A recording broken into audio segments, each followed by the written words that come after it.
आज के रचना के शीर्षक बा बकैती। सुनी सबे।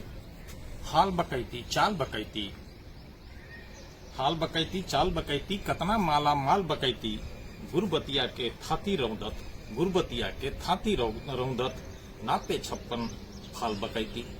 हाल बकैती चाल बकैती, कतना माला माल बकैती, आ गुरबतिया के थाती रौदत, नापे 56 फाल बकैती। चौहद्दी में चुगली पोवत, चौहद्दी में चुगली पोवत, घर में गले न दाल बकैती, आन के सतुआ आन के घीव, आन के सतुआ आन के घीव, चले सकुनिया चाल बकैती।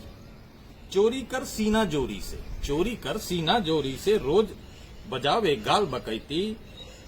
चोरी कर सीना जोरी से, रोज बजावे गाल बकैती, चमचे चमचे चानी बाजल, चौचक चल चौताल बकैती। दाल भात बीच मूसर चंद, दाल भात बीच मूसर चंद, बनले बा खुशहाल बकैती। अजुए ले अनाज के दुश्मन, अजुओ ले अनाज के दुश्मन, आन के खानी हाल बकैती। एने ओने चोरी लुक्का, भरले बाटे माल बकैती।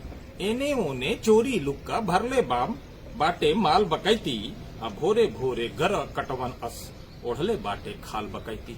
भोरे भोरे घर कटवन अस, ओढ़ले बाटे खाल बकैती। का सावन का फागुन जाने, का सावन का फागुन जाने, अपने बाटक साल बकैती।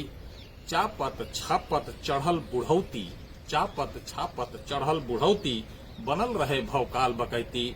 हाल बकैती चाल बकैती, कतना माला माल बकैती, गुरबतिया के थाती रौदत, नापे 56 फाल बकैती, नापे 56 फाल बकैती।